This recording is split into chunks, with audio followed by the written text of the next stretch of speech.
We're a land of immigrants. So it's not a myth. You can be looking at your family tree and amazed to see what's keep on falling out. This is the society that we lived and work in. Now I talk about my Richard Combo, who is on the James City County military records, that he served. He was an infantryman, meaning a foot soldier, and that I got land from him.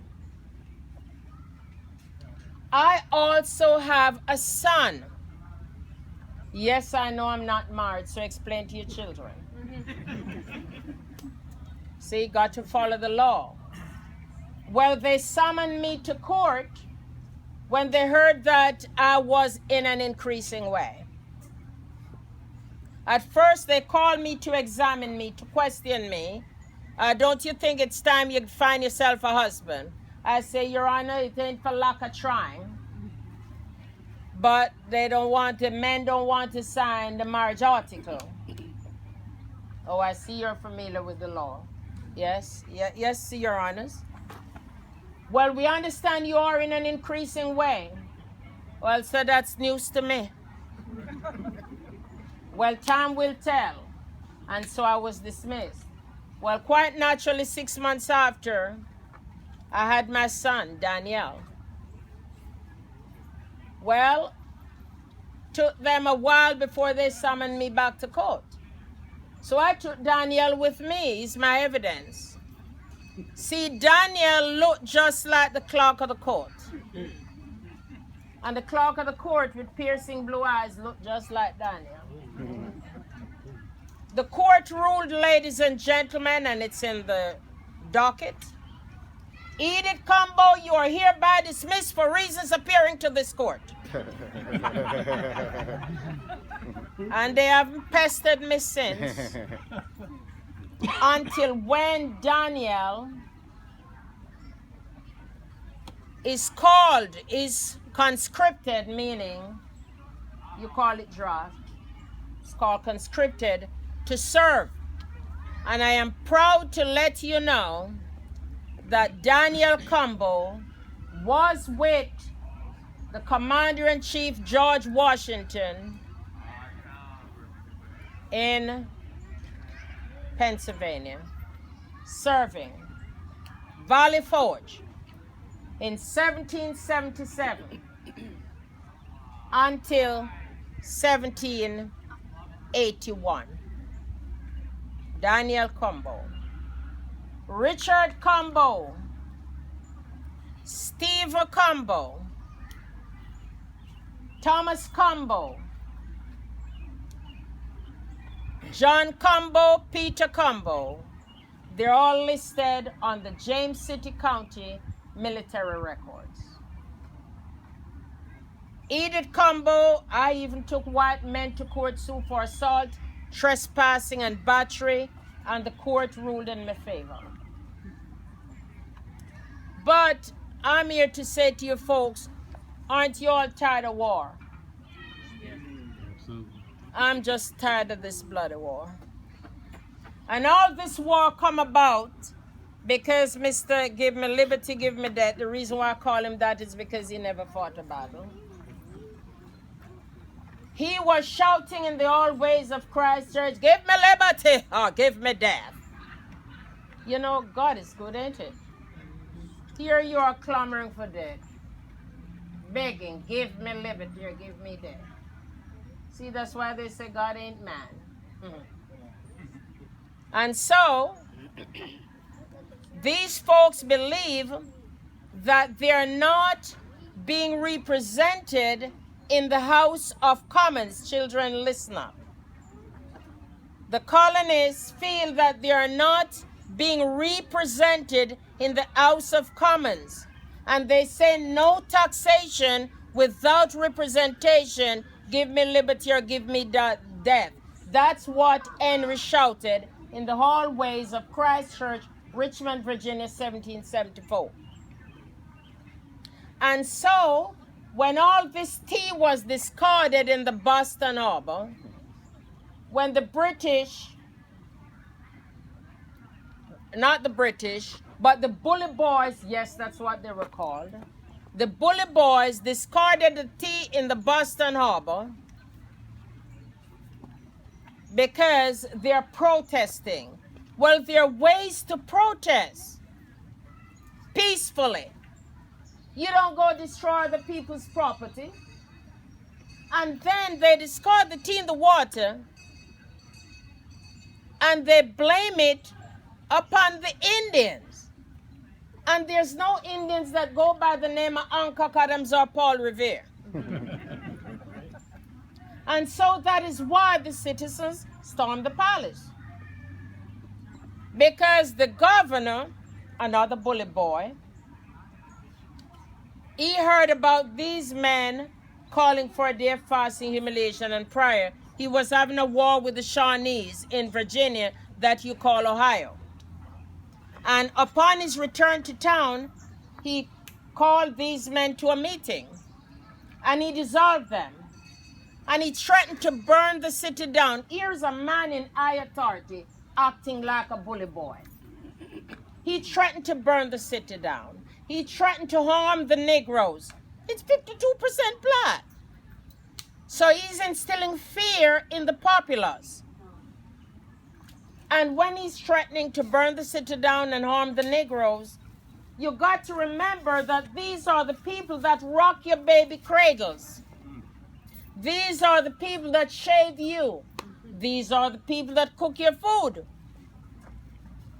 And so he sent the Marines to remove the gunpowder from the magazine, which is the magazine right over there, the brick building over there. Says he heard word of a Negro insurrection. Now I'm asking you, why would Negroes leave their mess of muskets over there and haul gunpowder away? They smoking gunpowder now? And so the citizen know that he was a rattlesnake. And so Henry tell him to return the people's gunpowder or pay for it. He promised to pay for it, and under cover of darkness, John Murray, the Earl of Dunmore, the Royal Governor of Virginia, 1775, absconded. You know, these ain't my words. Absconded from the palace under cover of darkness. And when he gets to Kemp's Landing, and that's what you call Hampton, Rhodes or Hampton, he was plundering like a locust upon the land. He's robbing. He's getting all the food and everything he can get. And on his boat, William, he had both his ship, Fowey, and several others. But on his boat, William, on November 17th, he penned a proclamation, and I do hereby declare, all indentured servants, Negroes, Indians, etc., were the vagabonds and convicts.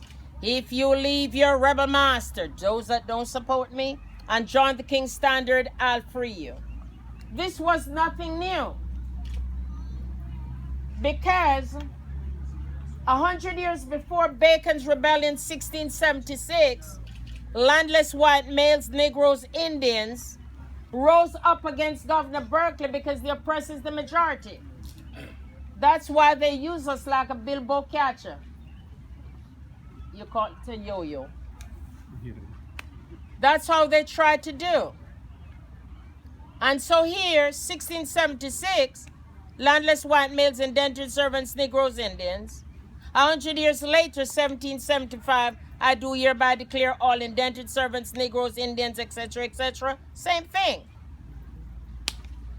I'll free you. And so that's how you have over 30,000 Negroes fighting on the side of the British. Now, George Washington and the Congress did not want to again have Negroes fighting as they did during the French and Indian War. But when they realized what the royal governor's tragedy was, that's when they start to call free Negro, like the names I mentioned, Stephen, Thomas, Richard, Peter, Daniel, and all these folks to serve. And so, in the American Army, you have 5,000 free Negroes in the Army and 2,000 in the new Navy. And because of the offer of freedom, you have over 30,000 running to be with it because it's freedom. And so they're running to be with the British, and realize that when you want to find runaway Negroes, where are you going to find them, you think? Huh? In the waterways, on boats. They're navigators. There's a book, it's called Blackjacks. They're on the water because they have more freedom on the water. Not everybody can afford slaves.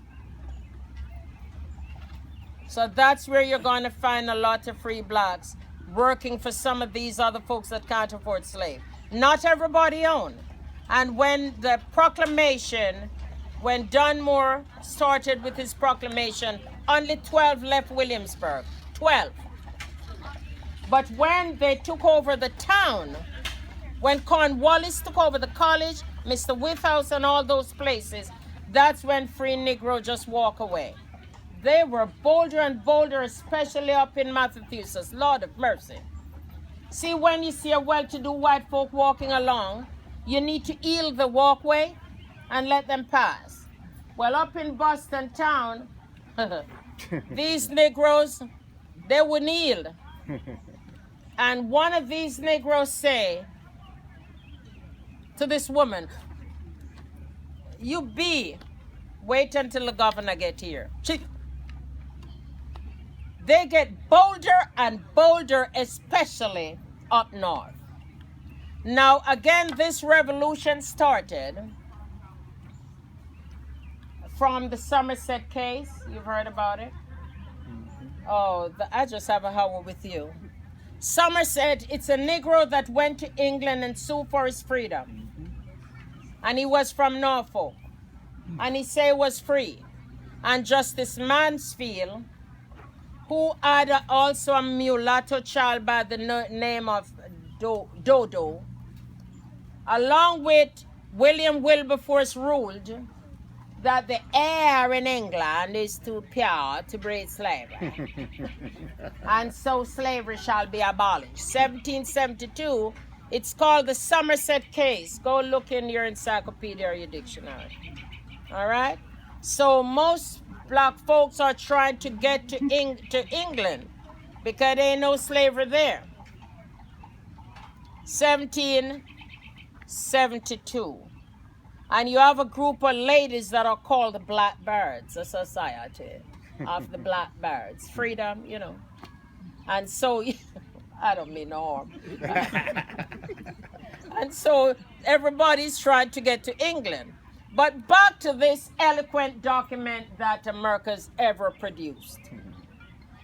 Well written. The words are eloquent words. Children, it is the first article in your new government. The best document that is ever written. We hold these truths to be self-evident. That all men are created equal, they are endowed by the Creator with certain inalienable rights. That among these are life, liberty, and the pursuit of happiness. That to secure these rights, government are instituted by men. The Declaration of Independence, when you go back to school, you write a paper to show you spend your summer. The Declaration of Independence is a declaration of war. Do you hear me? You're not fully Americans yet because the colony have to be liberated. You have to have a war to liberate the colony before you can enjoy the privilege to be an American. So the Declaration of Independence is a declaration of war. They're airing the grievance that they had with the king.